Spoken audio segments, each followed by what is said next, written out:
Alors, on s'était laissé avec un petit aperçu du Bon Samaritain. Le Bon Samaritain, qui n'est pas une histoire qui nous parle de quelqu'un qui est blessé physiquement. Vous allez comprendre ça avec le texte qu'on va regarder, les symboles qu'on va regarder aujourd'hui. Mais assurément, on l'a sûrement pris souvent, trop souvent, maladroitement, comme un homme qui est blessé physiquement, tellement, je vous disais qu'on en a fait une loi, la loi du Bon Samaritain. Vous allez voir que c'est pas tout à fait ça. Bon, il y en a qui sont stressés un petit peu, moi aussi, hein, je suis toujours stressé un petit peu. Alors, première chose que je veux vous montrer, ma cravate, espérant que ça vous déstresse un petit peu. Alors, vous avez Bugs Bunny, vous avez Taz, vous avez plein de petits caractères, des petits bonhommes de Walt Disney. Ça fait toujours du bien, ça nous rappelle un peu notre enfance. Puis là, on est déjà plus relax pour commencer le cours. Il y en a peut-être qui ont vu qu'il y avait une évaluation aujourd'hui. Oui, on va avoir une petite évaluation aujourd'hui. Ça va être tout simple. Vous suivez les directives. Déjà, vous pouvez même me mettre sur pause tout de suite, avoir à côté de vous une feuille mobile. Et c'est sur cette feuille mobile que vous allez faire le petit examen tantôt. Donc, mais pas de panique. Il faut juste prendre le temps d'écouter l'histoire du Bon Samaritain, la bonne histoire que je vais vous raconter. Et un petit peu plus tard, je vais vous montrer une autre petite histoire dans laquelle il va y avoir des erreurs. Donc, c'est comme le jeu des erreurs qu'on voit un petit peu partout. Vous aurez à trouver tout simplement les erreurs. Et les erreurs, je vous le dis là, tout de suite, essayez d'être très attentif aux symboles, aux chiffres, donc à l'organisation de l'histoire pour être capable de bien la suivre.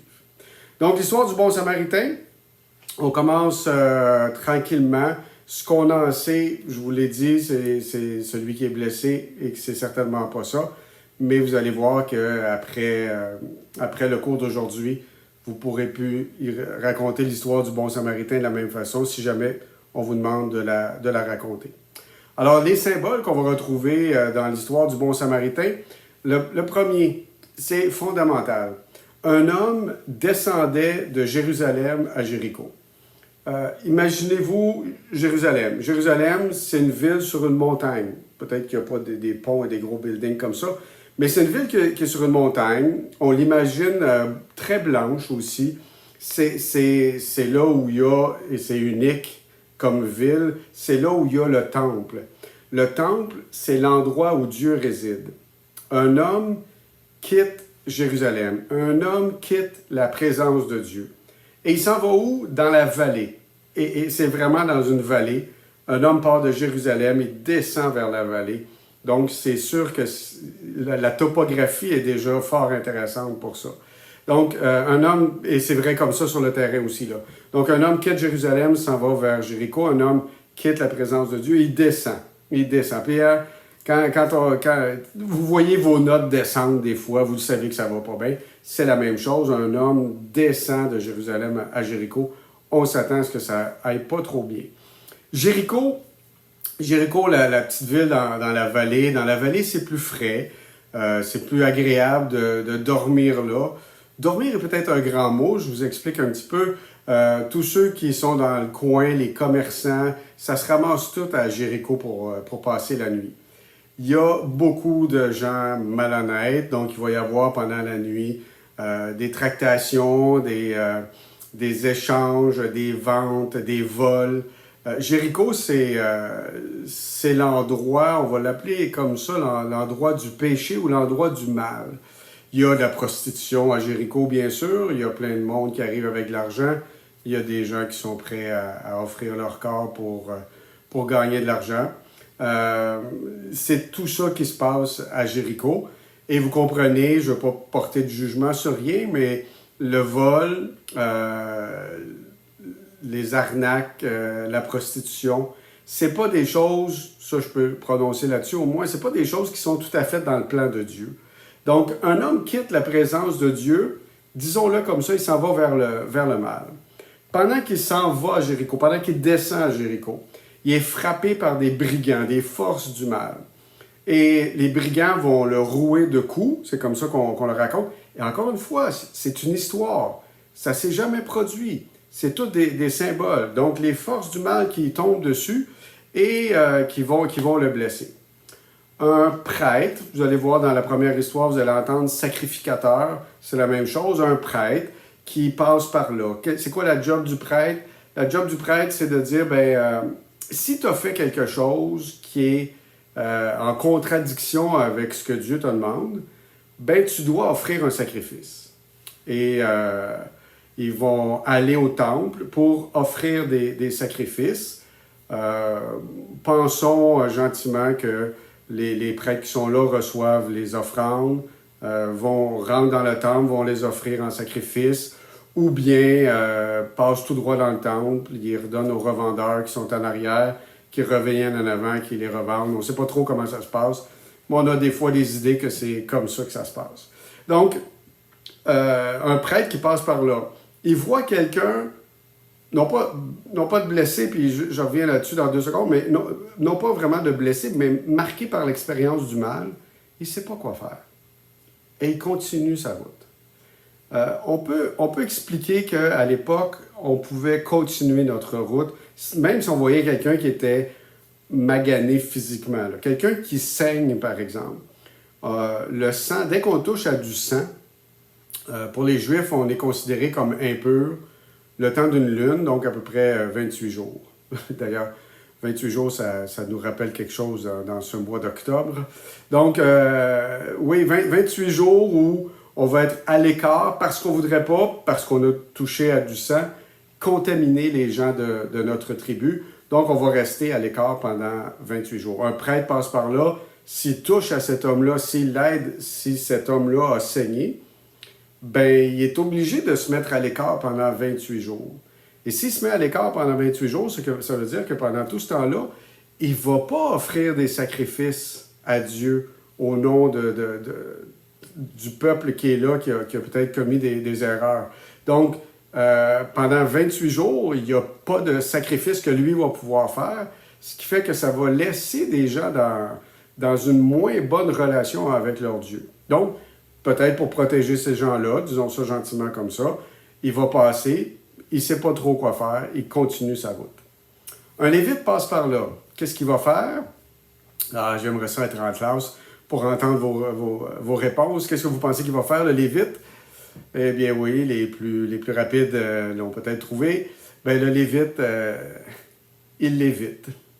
Bien sûr, il passe à côté. Il ne sait pas quoi. Un Lévite, un spécialiste du Lévitique. Dans le Lévitique, il y a 613 petits commandements qui disent précisément, si tu as marché à un endroit où un animal est mort, tu dois aller au temple et tu dois offrir tel montant d'argent. Montant d'argent ou sacrifice de colombe, sacrifice d'agneau, je ne sais pas trop quoi. Il y a plein de petits commandements comme ça. Si tu as touché à quelqu'un qui est mort, tu dois te mettre à l'écart pendant 28 jours avant de pouvoir revenir dans la communauté. Tu devras faire telle et telle et telle offrande. Un Lévite, c'est quelqu'un qui est un spécialiste de tous ces petits commandements, petites choses à faire pour rétablir la relation correcte avec son Dieu. Un Lévite passe par là, il voit quelqu'un qui est marqué par l'expérience du mal. Il ne sait pas quoi faire. Il continue sa route, il l'évite. Un Samaritain passe par là. Bon, mettons un petit quelque chose au clair. Je vous l'ai dit, au temple de Jérusalem, il y a beaucoup de business qui se fait là. Les marchands du temple se font payer pour les colombes qui vont être offertes en sacrifice. Ensuite, le Juif va aller rencontrer le prêtre qui est là, le sacrificateur, pour le payer, pour aussi faire... Donc, il y a une grosse business alentour de ça. Les Samaritains, eux autres, ils sont un petit peu plus loin. Aller à Jérusalem, c'est déjà un gros voyage. Alors, eux autres, ils vont dire, on n'a pas besoin d'aller à Jérusalem.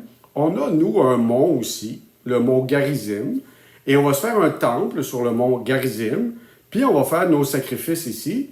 On appelle ça le sacrifice local, je pense. On va essayer de faire nos choses locales, puis on ne sera pas obligé d'aller à Jérusalem, puis de laisser tout notre argent là. Les Juifs de Jérusalem n'aiment pas ça. Ils perdent de la business.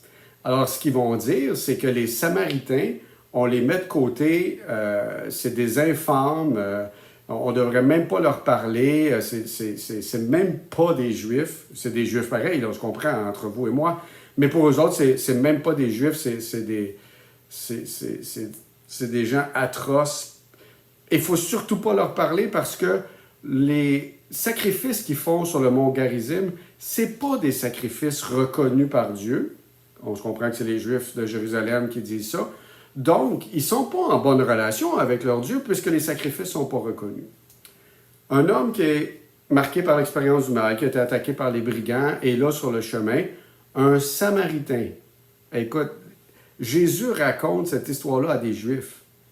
Il va faire du Samaritain le héros de l'histoire. Il n'y a rien de plus baveux que ça, là. Il est provocateur à l'os, là. Un Samaritain passe par là, pris de pitié, il se penche et il va le soigner. Et on dit qu'il va le soigner avec 3 choses. Vous voyez l'huile, les bandages et du vin. Je ne sais pas s'il y en a qui ont fait des cours de RCR, premiers soins. Admettons, c'est assez rare qu'on a ça aujourd'hui, mais admettons que vous auriez de l'huile, des bandages et du vin. J'imagine que vous utiliseriez ça dans un certain ordre. Et malheureusement, si j'étais en classe, on pourrait s'ostiner un petit peu là-dessus. Mais voici l'ordre dans lequel on ferait les choses. On mettrait le vin en premier. Il y a de l'alcool dedans, ça désinfecte la plaie. Quelle bonne idée. On mettrait de l'huile ensuite. Ça crée une espèce de petite couche sur la plaie pour éviter que de la poussière, par exemple, ou n'importe quoi qui arrive sur la plaie puisse infecter la plaie. Donc, une petite couche d'huile. Et l'huile, vous allez le comprendre, elle va servir à autre chose aussi parce qu'on va mettre des bandages par-dessus. Et en mettant des bandages par-dessus, ça va protéger la plaie, bien sûr, puis l'huile va empêcher les bandages de trop coller. Donc, quand on va enlever le bandage, on n'arrachera pas toute la gale qui s'est faite pour éviter que ça recommence à saigner, bien sûr. Pourtant, dans le récit, c'est écrit, et c'est là que c'est intéressant de regarder les récits puis de voir les espèces de petites affaires bizarres. On va dire que le Samaritain va soigner cet homme-là qui descendait de Jérusalem à Jéricho, qui va le soigner en y mettant des bandages, en y versant de l'huile et du vin. Complètement le contraire. On pourrait penser que c'est juste pour dire, regardez, c'est un Samaritain qui passe par là, il faut qu'il n'est pas bien brillant dans sa façon de soigner les gens. Peut-être que c'est une option, mais c'est pas ça tout à fait. Et celui qui écrit ce récit-là, c'est Saint Luc. Saint Luc, dans son évangile, c'est le seul où on retrouve ce récit du bon Samaritain. Luc, dans la vie de tous les jours, avant de se mettre à écrire son évangile, c'est un médecin. Un médecin ne peut pas faire une erreur comme celle-là. Et là, j'ai le goût de recommencer le récit. Un homme quittait Jérusalem à Jéricho. Un homme quitte Dieu et s'en va vers le mal. Comment on soigne quelqu'un qui s'en va vers le mal? Et vous allez voir, je vais vous montrer avec d'autres symboles aussi, que, en fait, le bon Samaritain, c'est Jésus lui-même. Encore une fois, extrêmement provocateur de se présenter, de se comparer lui-même à un Samaritain qui va mettre bon en plus. Donc, c'est Jésus lui-même qui vient sauver quelqu'un qui est marqué par l'expérience du mal. Comment il le fait? Des bandages, de l'huile et du vin. Le bandage, on revoit ça un peu dans l'Évangile à 2 occasions principalement. À un moment donné, Jésus a un de ses bons amis qui s'appelle Lazare, qui est décédé. Il va arriver sur place. Jésus va dire « enlevez la pierre ». Puis là, on ne veut pas trop l'enlever. On dit que ça fait 3 jours qu'il est mort et il a commencé à sentir un peu. Il dit « enlevez la pierre ». Bon, parce que c'est Jésus qui le demande, on enlève la pierre.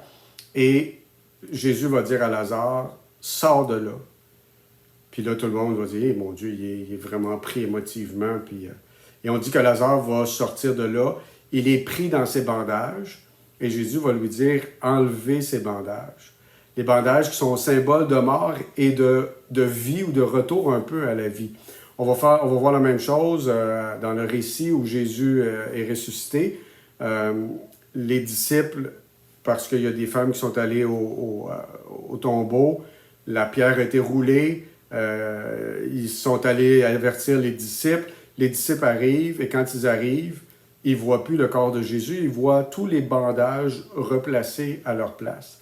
Donc les bandages sont un exemple de mort et de résurrection. Comment Jésus sauve quelqu'un qui est marqué par l'expérience du mal dans sa propre mort et dans sa résurrection. Deuxième chose qu'on va utiliser, de l'huile. De l'huile, à l'époque de Jésus, on utilise ça jusqu'à Jésus et au temps de Jésus aussi, là, chez les Juifs, pour les prêtres, les prophètes et les rois. Pour les gens les plus importants. C'est redonner la dignité. Redonner la dignité, on va l'utiliser ensuite dans la religion chrétienne avec Jésus, dans les baptêmes, principalement, aussi à la confirmation, aussi à l'ordination, mais principalement par les baptêmes. C'est là qu'on redonne la dignité ou qu'on révèle la dignité de quelqu'un. Et finalement, le vin qu'on va retrouver à l'Eucharistie. Donc, le vin, c'est le repas, c'est la nourriture, c'est ce qui nous donne la vie.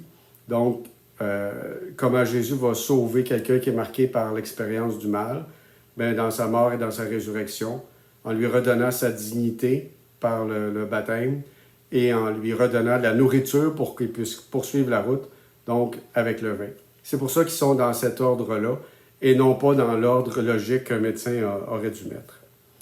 Ensuite, Jésus, le bon samaritain, je devrais dire, on va mettre celui qui est blessé sur la monture du bon samaritain. Il va faire un bout de chemin avec lui. Jésus ne abandonne pas quelqu'un qui est marqué par l'expérience du mal. Jésus fait un bout de chemin avec lui, va l'amener à l'auberge. L'auberge, c'est l'Église, c'est la communauté des croyants. Jésus va confier cette personne qui a été frappée par le mal à une Église pour que l'Église en prenne soin aussi. Extrêmement intéressant.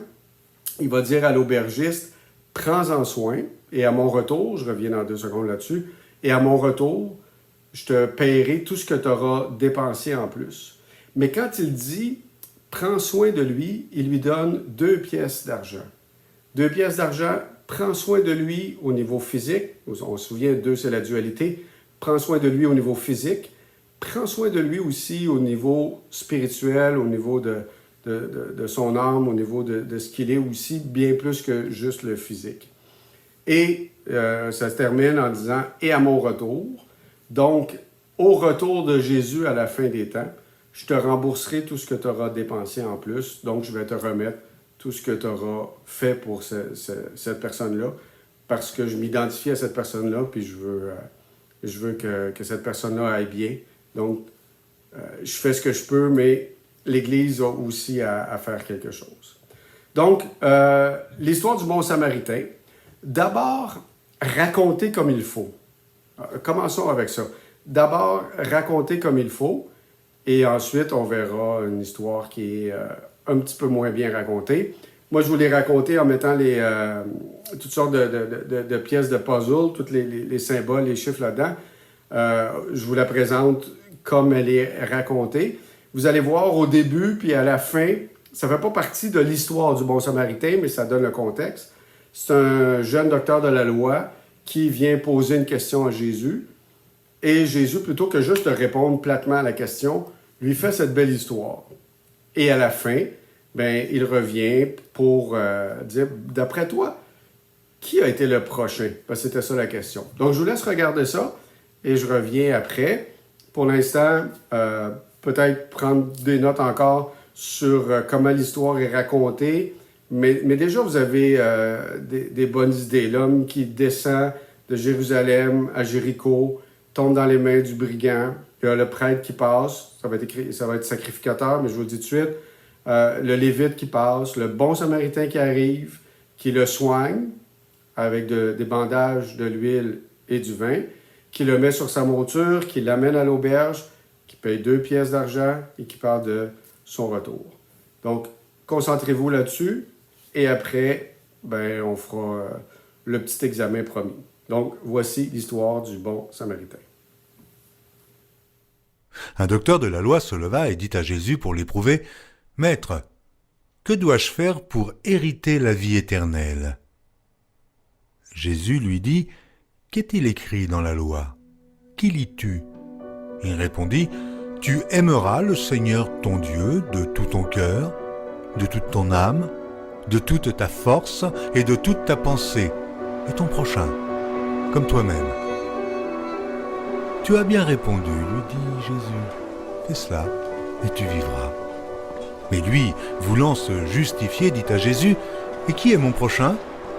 Jésus reprit la parole et dit, « Un homme descendait de Jérusalem à Jéricho.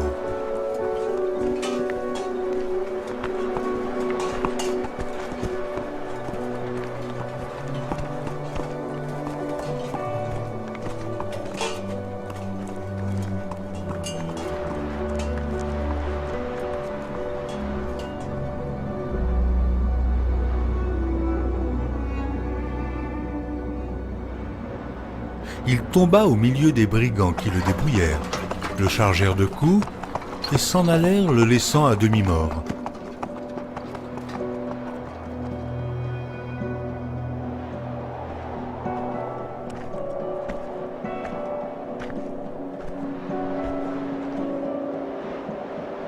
Un sacrificateur qui, par hasard, descendait par le même chemin, ayant vu cet homme, passa outre.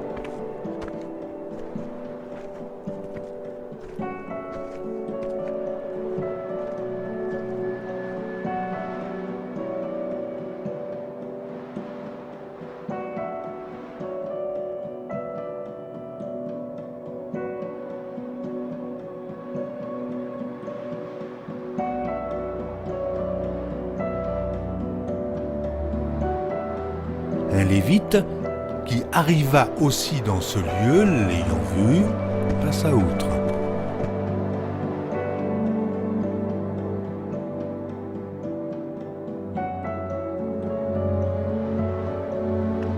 Mais un Samaritain qui voyageait étant venu là, fut ému de compassion lorsqu'il le vit. Il s'approcha et banda ses plaies, en y versant de l'huile et du vin.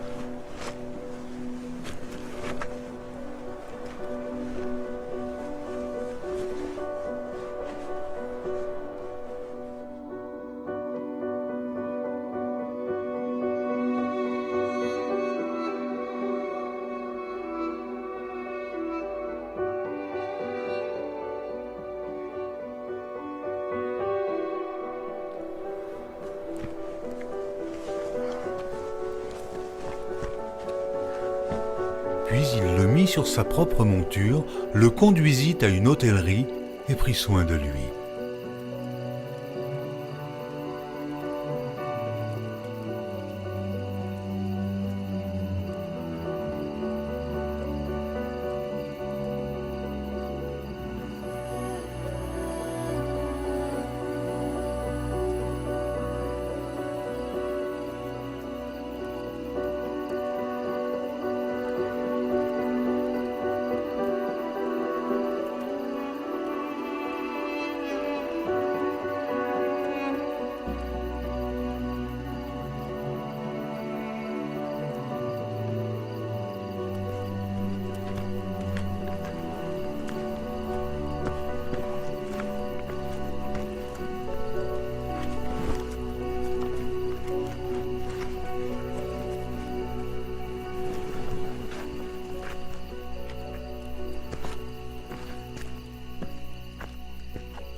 Le lendemain, il tira 2 deniers et les donna à l'hôte et dit « Aie soin de lui, et ce que tu dépenseras de plus, je te le rendrai à mon retour. » Lequel de ces 3 te semble avoir été le prochain de celui qui était tombé au milieu des brigands ? C'est celui qui a exercé la miséricorde envers lui, répondit le docteur de la loi. Et Jésus lui dit « Va, et toi, fais de même. »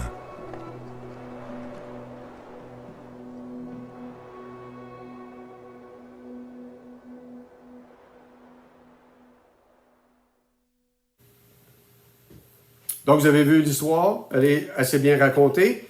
Je vous en présente une autre. Bon, OK, elle est en bande dessinée.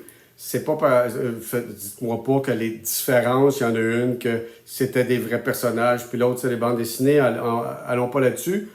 Regardons, encore une fois, à partir des symboles, des choses que vous avez notées, vous avez le droit d'avoir ça. Mettez-moi ça sur une autre feuille. C'est celle-là qu'on va regarder. Et c'est celle-là qui va être évaluée. Donc, mettez-moi ça sur une autre feuille. Ça se peut que tout le monde ne soit pas en même temps dans la classe. Donc, restez discret, écrivez les choses. Et voilà, c'est parti.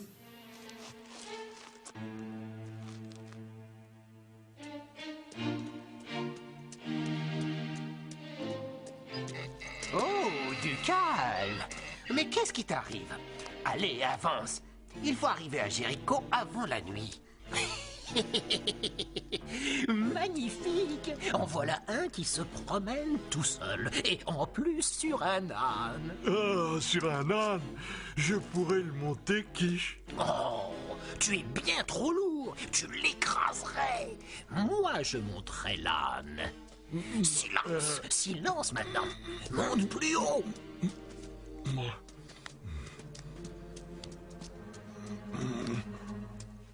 Attention, tu es prêt? Vas-y, massacre-le!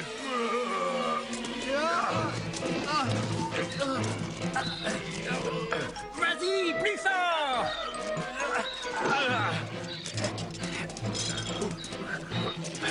Encore!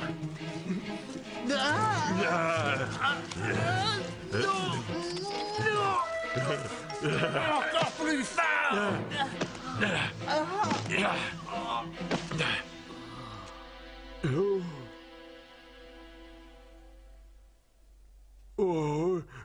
Et arrêtez de bouger, Quiche.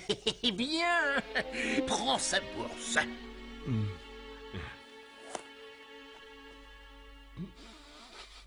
Oh, elle est vide, Quiche. Ils en ont toujours une attachée autour du cou.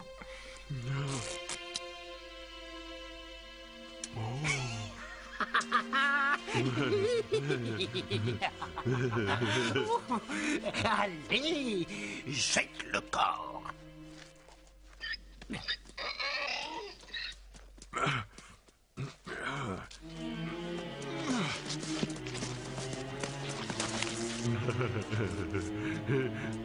Hé, Quiche, attends-moi.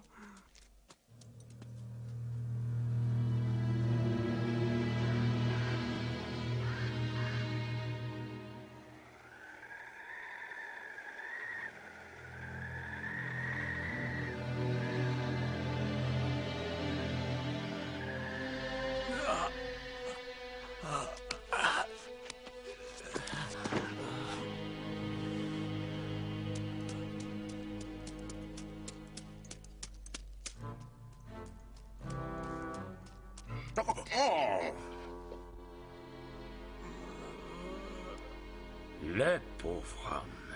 Je suis au service du Seigneur, rien ne doit m'arrêter. Oh Seigneur, porte secours à un voyageur blessé. Aidez-moi, s'il vous plaît.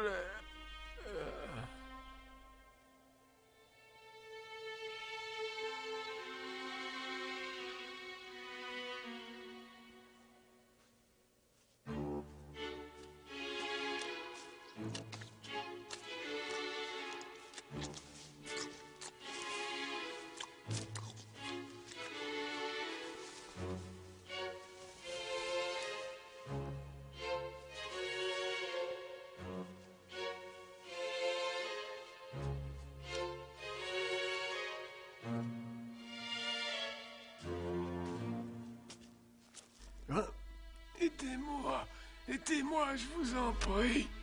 On vous a détroussé. Ça veut dire qu'il y a des bandits par ici.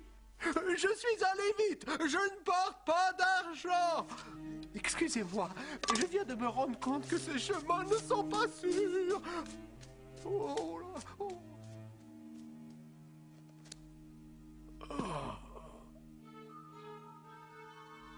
Manger du poivre, ce n'est pas plus idiot que de laisser papa partir tout seul sur la route de Jéricho avec tant d'argent. Mais ce voyage va nous rendre riches, ma chérie. Je préfère être une pauvre épouse plutôt qu'une riche veuve.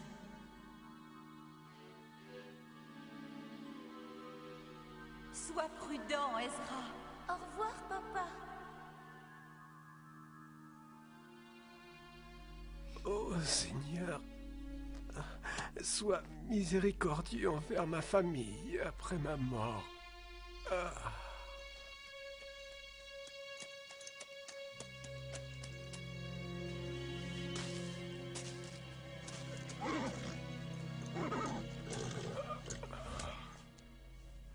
Il respire encore. Il est vivant. Il est mal en point. Qui a pu faire une chose pareille?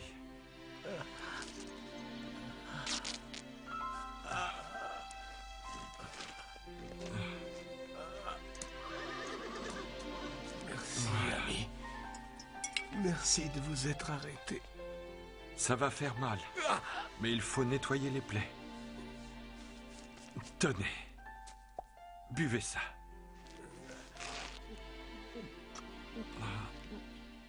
Les voleurs, les voleurs, les voleurs, ils reviennent.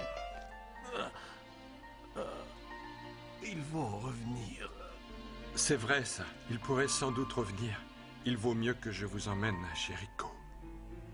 Vous pourrez tenir sur mon cheval. J'essaierai.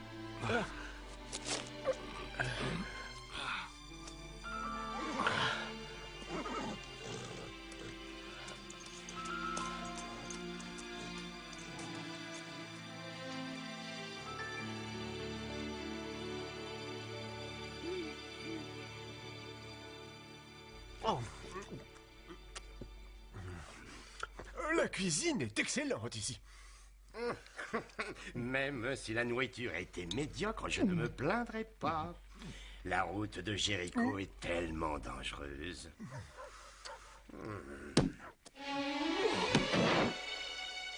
Aubergiste, de l'aide. Cet homme est gravement blessé. Allongez-le là. Josh, dépêche-toi, va chercher de l'eau et des chiffons. Oui. Je n'avais sous la main qu'un bout de robe. J'ai fait ce que j'ai pu. Oh, vous avez très bien fait, jeune homme. Mais c'était dangereux. Les bandits auraient pu vous attaquer pendant son transport. Enfin, je ne pouvais pas le laisser mourir là-bas, n'est-ce pas? Ces deux hommes sont arrivés de la route de Jéricho il y a à peine une heure. Il a dû être attaqué juste après votre passage. J'ai d'abord cru qu'il était mort. Je crois bien qu'il vivra grâce à vous, d'ailleurs. De quelle région venez-vous? De Samarie. De Samarie? Un Samaritain? Oh! Josh, prépare une couche pour ce pauvre homme afin qu'il ne prenne pas froid. Oui, papa.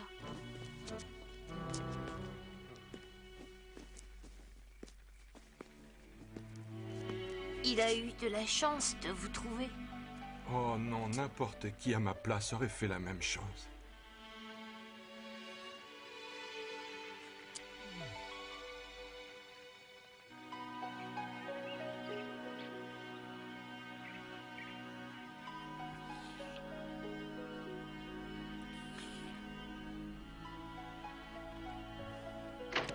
Voyageurs, ce sont eux? Oui. Oui, ce sont eux. C'est un menteur. Je lui ai tapé dessus 10 fois comme tu me l'as ordonné, Quiche. Non. Oh. Demi-tour. Ceux-là, ils ne voleront plus jamais. Très bonne nourriture, mais ce Samaritain... Oh!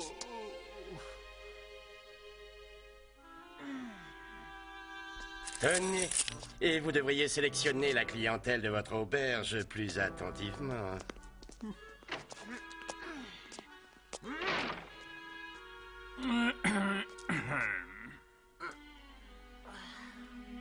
Comment ça va ce matin? Beaucoup mieux, merci. Tant mieux, je suis content. Voici de quoi payer mon logement aubergiste. Et voilà de quoi payer la pension de cet homme jusqu'à ce qu'il aille mieux. Si ça ne suffit pas, je paierai le supplément lors de mon retour de Moab, où j'ai affaire. C'est gentil à vous. Et j'espère qu'en grandissant, mon fils vous ressemblera. J'ai fait ce que chacun aurait fait. Que la paix soit avec vous. Que la paix soit avec vous aussi.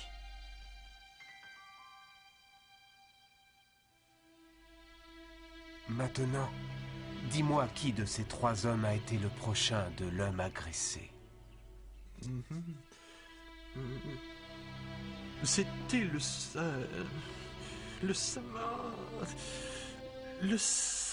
celui qui a été miséricordieux envers lui. Va et suis cet exemple. Ainsi, toi aussi, tu obtiendras la vie éternelle. Oh.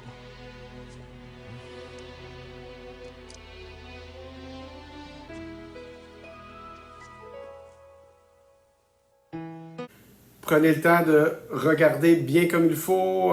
Prenez quelques secondes, si vous voulez, pour réécrire les choses. On corrige dans quelques secondes. Mettez sur pause si vous avez besoin d'un petit peu de temps, mais pas trop longtemps. 1 minute maximum. Écrivez ça et on corrige. Vous corrigez votre propre copie. C'est simple, facile comme ça. On peut vous faire confiance, j'imagine. Vous êtes rendu en secondaire 3, vous nous dites souvent ça. Faites-nous confiance, monsieur. Ben voilà, je vous fais confiance. J'espère que vous allez bien faire les choses. Sinon, ben, c'est peut-être vous qui allez moins bien dormir ce soir. Moi, je vais dormir tout aussi bien. Alors, on est prêt. C'est parti. Si vous n'êtes pas prêt, vous avez pesé sur pause. Vous venez de peser sur play. Voici les erreurs que vous avez peut-être trouvées. Donc, au niveau de la topographie, c'était plus ou moins clair si on montait, descendait. Il y en a que j'ai rajouté, là. Fait que faites-vous-en pas si vous n'avez pas tout. C'est pas grave. Donc, la topographie, jeter le corps en bas de la falaise, c'est pas tout dans les récits. Ça, c'est assurément pas clair comme ça. Si vous avez mis quelque chose au niveau des montures, parce qu'il y en a qui avaient des montures, il y en a qui n'en avaient pas, ça changeait d'un récit à l'autre. Je vous donne un point là-dessus. La conscience de l'homme qui était blessé, qui rêve à sa femme, à son fils, tout ce paquet-là, un point là-dessus. Le Lévite, qui ne fait pas juste léviter, mais qui a peur tout d'un coup que parce que la route n'est pas sécuritaire. C'est pas pour ça qu'il n'a pas touché. Donc, un point là-dessus. J'avais oublié de vous dire, donc vous mettez tous un point là-dessus, qu'ils l'ont laissé à moitié nu. En fait, on dit dans le récit original que les brigands le laissent à moitié nu et à moitié mort, parce que quelqu'un qui est marqué par l'expérience du mal est atteint dans ses forces de vie et dans sa dignité. Dans sa dignité. La dignité, on retrouve ça aussi, par exemple, dans le récit de la création, où Adam et Ève, tout d'un coup, se rendent compte qu'ils sont tout nus. Pourquoi? Parce qu'ils viennent de désobéir à Dieu. Donc, il y a une espèce de dignité dans la tenue vestimentaire. À un moment donné, Jésus va dire au grand prêtre, c'est moi le Fils de Dieu. Il va déchirer son manteau. Donc, il est indigné de ce qui vient de se passer. Donc, voilà. Mais je ne vous l'avais pas expliqué d'avance, donc vous mettez un point là-dessus. On lui a fait boire du vin, alors que le vin était là pour désinfecter les plaies, on le savait, même s'il était complètement à la fin. Donc, si vous avez mis ça, boire du vin, 3 points. Je vais être gentil. L'ordre était bien établi, les bandages, l'huile, le vin à la fin. L'huile est plus ou moins claire, donc si vous aviez mis l'huile, peut-être qu'il a versé du vin, puis il a fait boire de l'huile, ou il a juste utilisé du vin, pas d'huile, mettez-vous 2 points. Mais au total, pas plus que 3 points là-dessus. Là. Si vous aviez boire du vin, vous avez déjà tous vos points. Si vous n'aviez pas boire du vin, mais si vous avez quelque chose avec l'huile, rajoutez 2 points. Le fils de l'aubergiste n'est pas là du tout dans l'histoire. Le Lévite et le prêtre qui sont à l'auberge, c'est pas là du tout dans l'histoire. La police qui revient avec les bandits, c'est pas là, pas en tout dans l'histoire non plus. Et finalement, 2 pièces d'argent. Donc, vous avez vu Jésus qui a donné plusieurs pièces d'argent. Non, c'était 2 pièces d'argent. Et à mon retour, ben, il y avait comme 2 moments. Là. Il donnait un paquet pour son hébergement à lui. Mais après, il disait, voici, pour avoir pris soin de l'autre. Et là, il y avait vraiment plus que 2 pièces d'argent. Donc, c'était un point important. Donc, 2 points pour ça. Et il y a une atrocité dans l'histoire. Une atrocité. Si vous l'avez constaté, vous me l'écrivez en bas. Si vous avez une atrocité que vous avez déjà remarquée dans l'histoire, que vous avez mise et que vous pensez que c'est l'atrocité dont je vous parle. Non, mais vraiment, vraiment une atrocité. Je vous donne un petit hint, un petit conseil. C'est quelque chose que le bon Samaritain a dit. Donc, si vous avez ça déjà, prenez pas, on n'a pas le temps de réécouter. On fait des équipes dans 2 secondes. Donc, vous encerclez ça sur votre feuille. Vous mettez votre feuille sur votre bureau. Vous prenez une photo de votre feuille. Vous m'envoyez ça tout de suite sur eFilice. Donc, je calcule depuis le début du cours où est-ce que vous êtes supposé être rendu. Et je m'attends à ce que les feuilles rentrent précisément à ce moment-là. Et sinon, ça ressemble à du plagiat, là, mais on ne veut pas imaginer ça. Donc, vous prenez une photo de votre feuille, vous me mettez en haut le total de points que vous avez fait. Je sais que sur le portail, c'est écrit que c'est sur 15. Présupposez pas que c'est sur 15. J'ajuste les choses. Faites-moi confiance. Quoiqu'on ne se connaît pas beaucoup parce qu'on ne s'est pas vu très souvent. Faites-moi confiance quand même. Écrivez-moi le total sur la feuille en gros. Encerclez-moi là que je le vois bien. Puis peut-être si vous avez trouvé l'atrocité. Sinon, je vous ferai un petit clip spécial sur l'atrocité de cette bande dessinée sur le bon Samaritain. Excellent. Donc, à votre tour maintenant, vous avez envoyé votre feuille déjà. Sinon, vous arrêtez, vous envoyez votre feuille sur eFilice, une photo de votre feuille, et vous remettez votre feuille au surveillant avant de quitter la salle de classe. Donc, à votre tour maintenant, on va travailler des récits bibliques en équipe. Oui, je sais. Là, vous avez le goût de former vos équipes. On ne sait même pas dans combien d'équipes on va être, combien dans l'équipe on va être. Donc, prenez ça relax un petit peu. Le travail qu'il y a à faire, c'est un travail sur un récit de l'Ancien Testament. Je vais vous en proposer quelques-uns.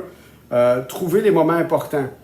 C'est ce que j'ai fait avec chacun des récits. J'ai décomposé les moments du récit. Vous allez faire la même chose pour qu'on situe bien le récit, qu'on voit qu'est-ce qui se passe dans le récit. Donc, recopiez-moi pas le récit au complet, c'est pas ça que je veux. Il y a des éléments peut-être que vous allez dire, ça c'est pas si important. D'autres, c'est tellement important, il faut absolument que j'en parle. Donc, quels sont les moments importants de ce récit-là?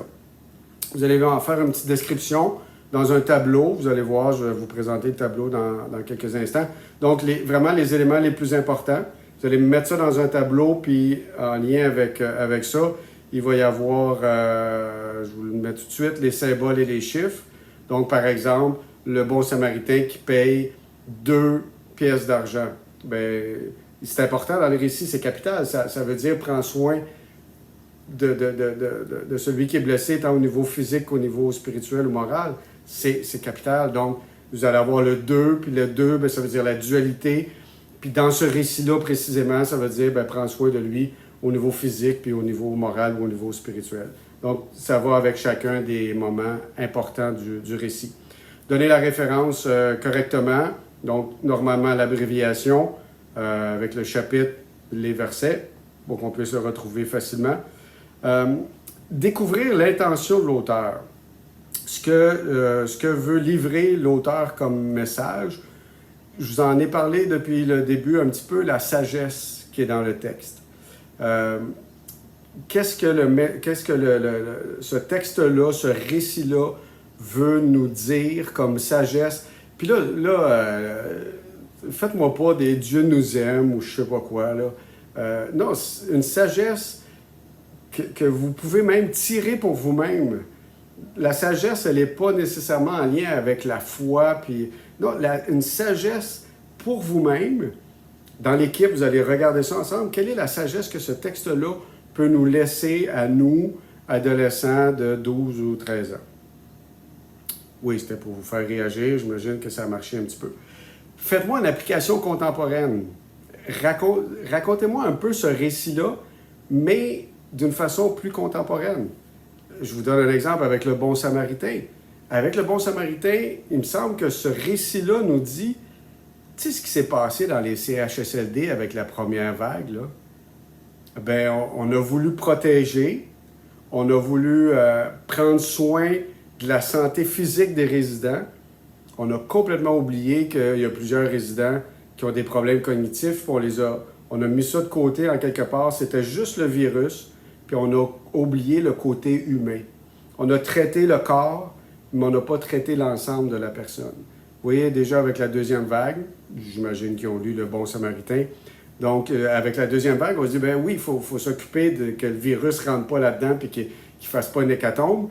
Mais en même temps, ben, s'il y en a qui sont sur le bord de mourir, peut-être que c'est une bonne idée de laisser la famille venir dire ses derniers adieux. C'est peut-être bon aussi pour ces gens-là qu'il y ait de la visite. Pas autant que d'habitude, parce qu'on est dans une situation critique, mais qu'on ait quelque chose de plus humain, qu'on continue de les solliciter, de les allumer, de les stimuler pour pas qu'ils perdent le peu d'acquis qu'ils ont pour l'instant.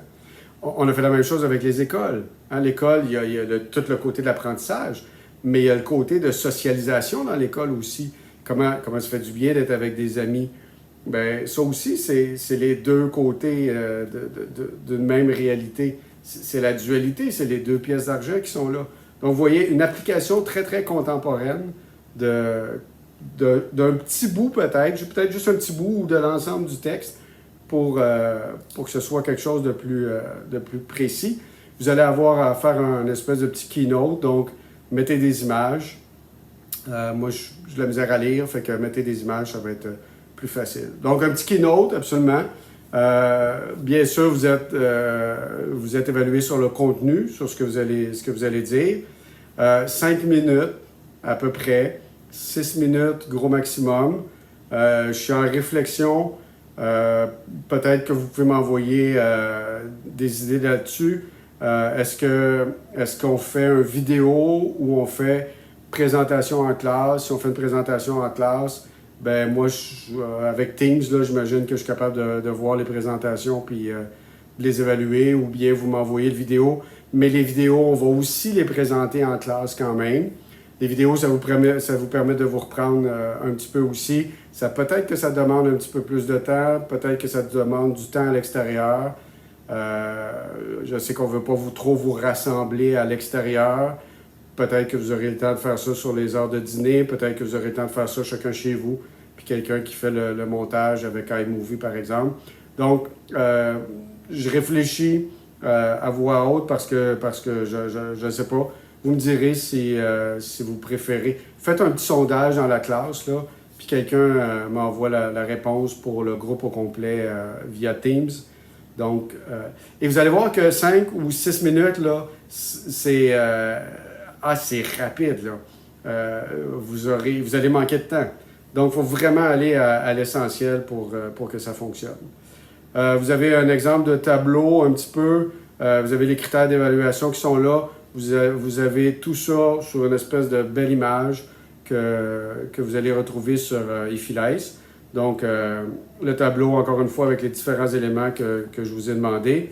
Liste des récits, la tour de Babel, le déluge, Ézéchiel et le char de feu. Ézéchiel, le char de feu, beaucoup de symboles, pas toujours évident à détecter, donc faites attention un petit peu à celui-là. Samson et Dalila, la vocation de Samuel, David et Goliath, qu'on connaît peut-être un petit peu, le serpent airain, la justice de Salomon, Jonas dans la baleine, Job, c'est toute sa vie, c'est presque tout le livre au complet. C'est peut-être un petit peu plus de travail à la base, mais il y a des... mais vous n'allez pas prendre tout le livre au complet, vous allez prendre un petit bout en quelque part. Par exemple, quand Job reçoit les mauvaises nouvelles les unes après les autres, prenez juste ce petit bout-là, puis c'est amplement suffisant. Daniel dans la fosse au lion, extrêmement intéressant aussi. Le Cantique des Cantiques, ça c'est le livre 3X de la Bible. Bon, OK, 3X de la Bible. OK, fait que Si vous n'êtes pas à l'aise, par exemple, de dire le mot « saint » en avant de la classe, prenez pas ça. Parce qu'on parle des seins là-dedans, on parle des cheveux, on parle de la carrure, on parle de toutes sortes de choses. Si vous voulez faire une déclaration d'amour à une demoiselle puis que vous ne savez pas trop comment faire, ou même à un monsieur, parce que dans les deux sens, ben, il y a plein d'espèces de beaux poèmes d'amour là-dedans. Mais encore une fois, il faut peut-être être un petit peu plus à l'aise avec la sexualité si on prend ce thème-là pour en parler devant les autres. Coëlette, magnifique, un texte sur la sagesse qui est absolument splendide. Et là aussi, peut-être trouver un texte ou deux. Je vous ferai des suggestions pour chacun de ces récits-là. Donc, la remise, premier cours du 5e cycle. Donc, calculez ça où est-ce qu'on est rendu. Trouvez le 5e cycle au premier cours. C'est là qu'on fait les présentations. D'ici là, ça va être du travail en classe. Donc, déjà aujourd'hui, on forme les équipes. Vous m'envoyez les noms des équipes par Teams. C'est peut-être le plus facile. Si vous voulez me faire plaisir, vous m'appelez. Fait que ça va vous faire plaisir de voir votre face un petit peu aussi. Vous me dites, ben voici, on est telle personne dans l'équipe. Et on a choisi tel récit. En fait, écrivez-moi-le sur Teams. Appelez-moi pour me faire plaisir si vous voulez. Écrivez-moi-le sur Teams. Regardez dans la conversation, dans le général, là, si vous voulez prendre le déluge, puis qu'il y a quelqu'un qui a déjà envoyé les noms avec le déluge, ben le déluge est déjà pris, donc il faut choisir un autre texte. Faites attention de choisir faut partir d'un texte. Prenez pas un récit, vous avez vu avec le Bon Samaritain, là, la petite bande dessinée, là, c'est le fun de partir de ça, là, mais il y a des erreurs dedans. Donc, allez vraiment au texte, c'est votre outil de base, c'est votre matériel de base. Prenez ça pour commencer à travailler, sinon vous risquez fort de vous planter. C'est écrit bibes.org, mais bible.com, c'est très bon aussi. Wikipédia, Wikipédia, c'est pas fort, En religion, là, c'est vraiment pas fort. Donc, vous me faites ça. Là, j'ai mes exemples pour Bibest, mais c'est pas ça que je vais vous montrer, c'est celui-là. Donc, vous avez ici le récit, les différentes choses que je vais vous présenter, c'est cette image-là que vous allez retrouver dans votre effilaise, donc les différentes choses que vous avez besoin de faire. Exemple de tableau, juste pour être sûr. Donc, le nom du récit, la référence. Dans la description, ça peut être long. Vous pouvez le faire dans un sens, vous pouvez le faire dans l'autre aussi. Les chiffres et les symboles. Puis bien sûr, l'intention de l'auteur ou encore une fois, la sagesse de ce texte-là. Et quand vous allez avoir fait ça, vous allez être en feu, c'est clair. Donc, la grille de correction, encore une fois. Bluetooth ouvert, si j'étais là, parce que je checkerais ce que vous faites si vous n'êtes pas en train de faire n'importe quoi. Mais je ne suis pas là. Ben, peut-être qu'il y a des surveillants qui sont là et j'espère qu'ils font bien les choses. Donc, on envoie ça par Teams. Des équipes de combien, c'est vrai, il fallait checker ça. Vous allez voir, ça va se décider tout seul. Mais des équipes de 1, ça n'existe pas. Donc, on va enlever le 1. On va refaire les choses comme il faut. Alors, des équipes de combien? Attention, suspense. Le petit carré qui s'approche. Ce sera au moins des équipes de 2, 3, 4, 5. Oh, ça revient à 4. Donc, des équipes de 4. Vous formez vos équipes de 4 et vous avez les récits, mais c'est celle-là que vous allez retrouver sur Effilace. Donc, vous allez pouvoir facilement avoir toutes les informations d'un coup d'œil. On commence à faire les équipes tout de suite et bon travail, amusez-vous bien. N'oubliez pas, même pendant les périodes de travail en classe, je suis là, je suis disponible sur Teams. Vous m'appelez. Des fois, c'est plus vite s'appeler que de faire des questions puis de répondre par texte. Donc, vous pouvez m'appeler puis moi, ça me fait plaisir, ça me fait du monde à voir. Fait que bon travail, c'est parti.